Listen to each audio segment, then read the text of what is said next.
So in today's passage, we see that the disciples, they want to be great. And they want to be strong. And Jesus says, you can actually be that. You can be these things. But it's not going to come about the way that you think it's going to come about. In fact, I'm going to make you great by making you serve. And I'm going to make you strong by first making you weak. Basically, he's telling disciples, you've got to be the opposite of what you want to be. Because you're going to receive the opposite of what you deserve. It's what the kind of the diagram or the story looks like. They're about there. It's kind of the height of Jesus' ministry. Disciples might be thinking, well, there's going to be a kingdom. They're talking about this kingdom. It might actually be but right here, physical, right now. It's going to come soon. They're going to be, they're chums with Jesus. There's going to be certain rulership involved. Fantastic. So they're there. And Jesus talks about this kingdom is there. But to get to this kingdom, they have to go low. They have to serve and they have to become weak. And that's exactly the place where Jesus wants disciples to be. That is the root. And unfortunately, disciples right now, they can't see this. It's not in their eyesight. But hopefully, this passage will help. Like all good sermons, there's 3 points. Jesus provides the example to follow, provides a future kingdom, and provides protection for the battle now. So it's like they're on a journey to the great banquet. They know how to get there by serving, and they have 24-hour protection. That's what it looks like. So in the context, the first Holy Communion. Wow! But and this is something that Jesus has said he's been looking forward to. You ever host a party and you were looking forward to having this dinner party, but the conversation kind of just goes the kind of way you don't really want to talk about. First, Jesus highlighted one of the 12 is going to betray him, and now there's an actual argument about who's the greatest. At the first communion. So, first off, Jesus provides an example to follow. So read me with 24:25. A dispute also arose among them as to which of them was considered to be the greatest. Jesus said to them, the kings of the Gentiles lord it over them, and those who exercise authority over them call themselves benefactors. But you are not to be like that. Instead, the greatest among you should be like the youngest, and the one who rules like the one who serves. Benefactor, a bit of a strange word. I haven't really used it this week, but a title is given to kind of a prominent person, as someone to serve in of achievements, public service, basically translated as a well-doer. And the easy read version makes it a lot easier. You'll be surprised. And it says, those who have authority over others want to be called the great providers of people.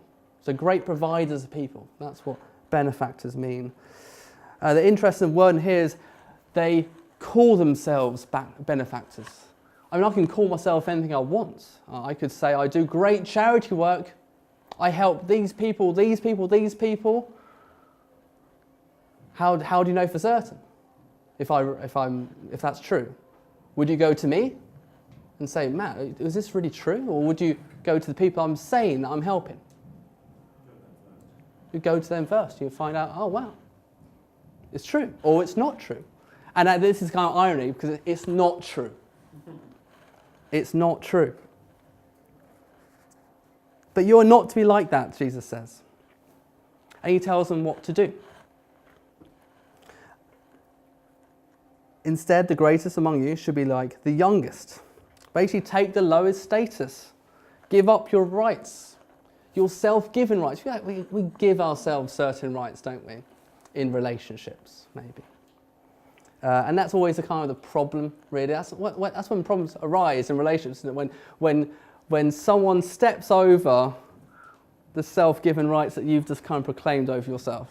That's when things get a little bit tense, isn't it? But Jesus says, be like the youngest. In those days, the youngest had no rights whatsoever. Not like now when a child can sue their parents.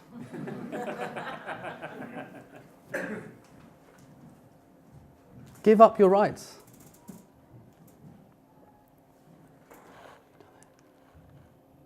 You done that? I see how you've done this.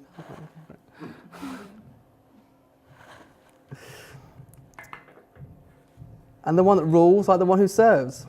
So if you have authority, it's not about how the people of low rank serve you, it's how you can serve them. It's a swap of responsibilities, a swap of status. Leading not by demand and respect. But why? Why this massive change? Because Jesus gives the example. For who is greater, the one at the table or the one that serves? Is it not the one who's at the table? But I'm among you as one who serves. Jesus is the King of Kings. All things be created through him, for him. He's before all things, and in him all things are whole together. Wow. He is the King of Kings. But I among you as one who serves. Jesus is the great benefactor. No one's provided for people like Jesus has. He's provided for us in his death. He's currently serving them the first ever communion. This is a cup. This cup is the new covenant in my blood, which is poured out for you. He provides a new covenant the very next day. And Jesus saying, take off your little crowns.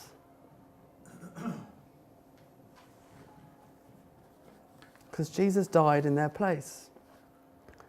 The Son of Man did not come to be served, but to serve. And give his life as a ransom for many. So why stop desiring the high status? Claiming what we deserve?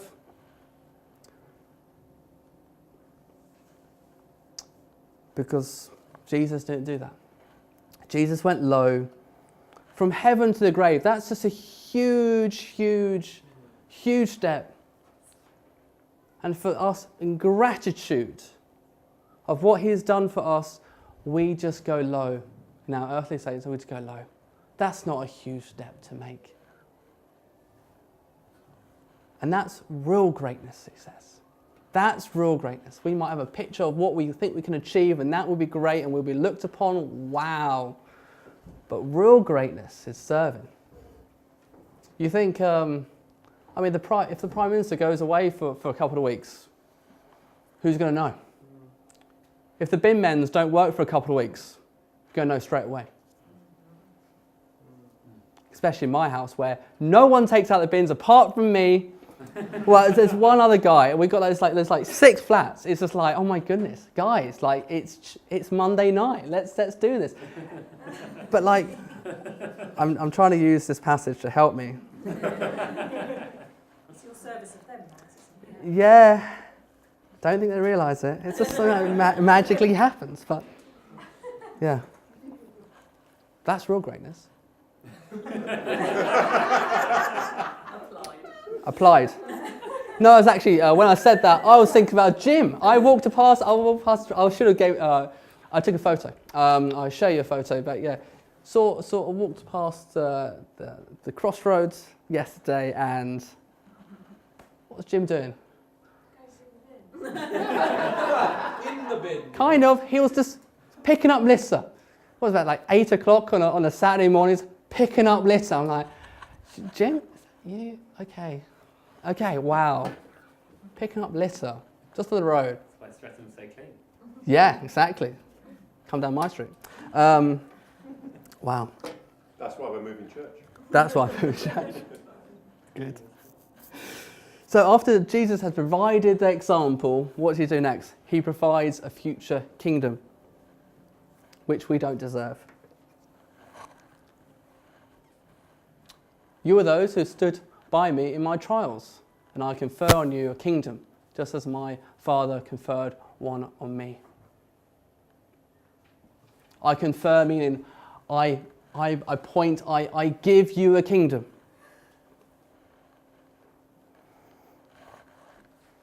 So that you may eat and drink at my table in my kingdom and sit on thrones judging the 12 tribes of Israel. If you're anything like me, I don't know if you are, but really I just find it just too hard to really understand. Really? I don't deserve a kingdom. Really? I mean, you've seen everything. You've seen every desire in my heart, everything, every sin, and I'm going to get a kingdom. I don't deserve it. But you go through Scripture. It's all throughout Scripture. This literally mirrors this verse in Revelation. To him who overcomes, I will grant to sit with me on my throne, as I also overcame and sat down with my Father on his throne. Literally the same. Matthew, we all know this one, right? The parable of the talents. His master said to him, well done, good and faithful servant. You have been faithful over a little. I will set you over much. Enter into the joy of your master. Romans. Now, if we are children, then we are heirs, heirs of God and co-heirs with Christ, if indeed we share in his sufferings, in order that we may also share in his glory. The disciples have stood by Jesus in his trials in the last 3 years. They've been with him when there's just all the religious rulers just hated on Jesus. When Jesus breaking all the traditions, they stood by Jesus. Imagine if all the churches are all around the world just basically just hated on Alex. Literally, it was just, Alex was like a heretic. Would we go, we'll just stay in this church, or would we just go to the masses and, that might be a bit safer, might be a bit wiser? Or would we stick it out? We'll stay here, Alex, don't we? I'm not Jesus. That's good. Thanks for clarifying, Alex. But how does that make you feel? Really? Make you feel uncomfortable? It makes me feel uncomfortable. I'd be happy to get in, really. I'd be happy to get in, eat some scraps from the banquet floor. Really, I don't deserve a crown or a kingdom or anything to rule. You've seen how I screwed up on earth? It's too much. It's too much for me to understand. But I don't deserve it. But think about Peter. He's about to deny knowing Jesus. What's going to happen to him? He's going to have a throne, a kingdom, and he's going to judge the 12 tribes of Israel. Did he deserve it? No, no one does. It's God's grace. C.S. Lewis puts it like this. The Son of God became a man to enable men to become sons of God. It's nice, isn't it? I'll read it out. The Son of God became a man to enable men to become sons of God. We inherit the kingdom because we are sons of God, which makes us co-heirs with Christ. We've been adopted into a family. But here's the kicker.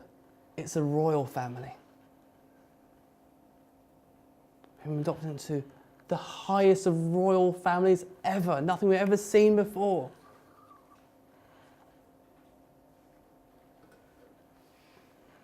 And good works can't contribute to salvation. That's why grace, we've been saved through faith, right? But good works it's not the cause of salvation, but it's the evidence of it, right? It's the evidence of it. Those who overcome, those who are faithful, that's what Jesus wants, for us to stand with him. Even when we leave Like Peter, we return. That's overcoming.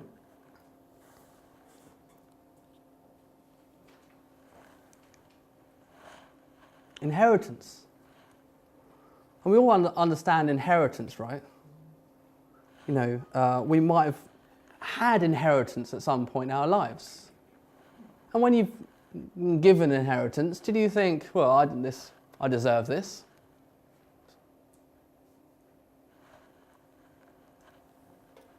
I've worked for this. No. No, you don't. Inheritance is incredible. It's a gift. I spent a good couple of years trying to earn money and save so much as possible to put a deposit on a flat, to provide for my family. And it was going well, and then I got a large inheritance. And I was able to purchase the flat I live in now. And without that inheritance, I wouldn't live where I live now. I'd be a good 7 miles down the road. It's inheritance. It was a gift. I didn't deserve that, but I was given it, so I'm a family member. That's the only reason why we get inheritance. That's the only reason why we're co-heirs with Christ. Because we're in the family. A royal family. So it makes sense, right? It's unbelievable, but it makes sense. And what's it going to be like? What's it going to be like? Well, if there's a kingdom, we might be seen as kings, and there'll be certain rulership, there are responsibilities. But the most thing that I'm in awe of is that we may eat and drink at Jesus' table. Wow. The other day at Rose's wedding, I was sitting next to Debbie, and Debbie said, "Oh, you should come round for dinner." And I didn't like, normally when you get invited, you say, "Oh yeah, that sounds great. Yeah, we'll arrange it soon." Basically, I got my phone out. My wife was there. I was like, "Okay, great. Yeah, we can do next Saturday." Can you do that? Okay, great. So let's just confirm that. Okay, great. Thanks. Great. See you then. Why? Because Jim and Debbie have an amazing house, and Debbie's a great cook. I wanted to go. How much better is this banquet going to be? How much greater is this kingdom going to be? How much greater? Are we excited about this? Do we really believe it's going to happen? Yes and yes.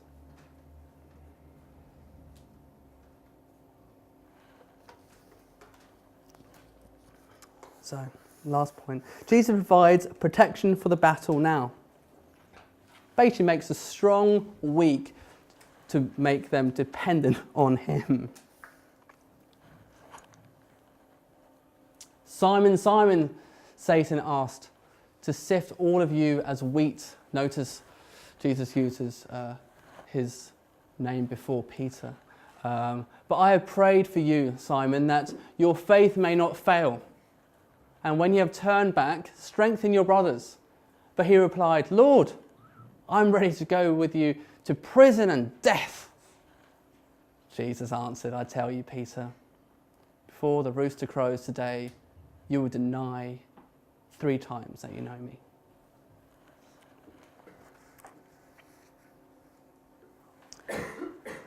Jesus is picturing Satan as a kind of farmer who's got a sieve, and he's sieving the wheat. And basically the holes, the mesh would be a kind of, think of an unfaithful shape. I don't know. Think what the unfaithful shape. Maybe it's diamonds, maybe it's circles, whatever it is. But basically anything unfaithful will just go through that and onto the floor and be just banished.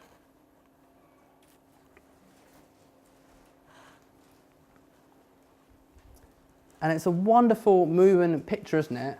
That Jesus prays for you. Jesus prayed for Peter's protection. It's incredible. Jesus prayed for Peter's... But why? Why did Jesus let Satan sieve him? Why would you do that? Surely a great God would say no. But you let him. Look at kind of the status of Peter here. Lord, I'm ready to go with you, prison and death. Full of pride and self-reliance. Yeah, I mean, if Jesus said that to you, Satan's asked to sieve you like wheat. But I prayed for you, Jim. I prayed for you, Jim, that your faith will not fail. Would the response be? And the response of Peter is, that's not going to happen to me. I'm strong. The response should have been, oh, thank you, Jesus. Let me pray with you. Can I pray with you? And that's exactly what should have happened. But you didn't.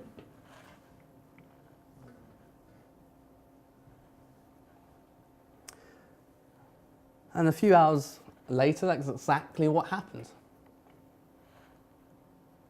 He denied Jesus on the courtyard whilst Jesus watched him do it.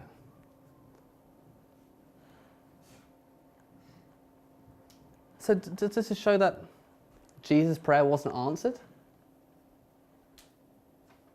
Peter denied him. No. Peter didn't lose his faith. He didn't go through the sieve. What he did lose was exactly what Jesus wanted him to lose, which is this self-dependence, strength that he thought he had, this self-sufficiency. That's what was lost. That's why Jesus let Satan sieve him like wheat.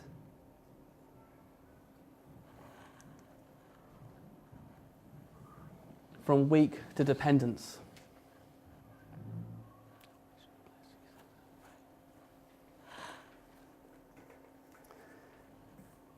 Jesus is kind of acting like a prophet here. He says what's going to happen, and then he tells them 2 other times, straight after in the Mount Olives, pray. Pray that you don't fall into temptation. Stop sleeping, Peter. Pray that you won't fall into temptation.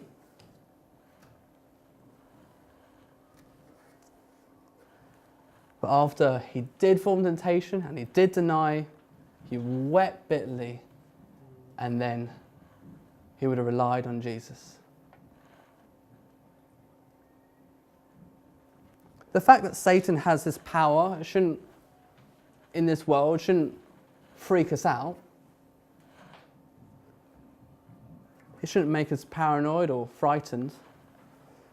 But we should become more prayerful, consistently praying for God's protection, because Jesus will provide the protection.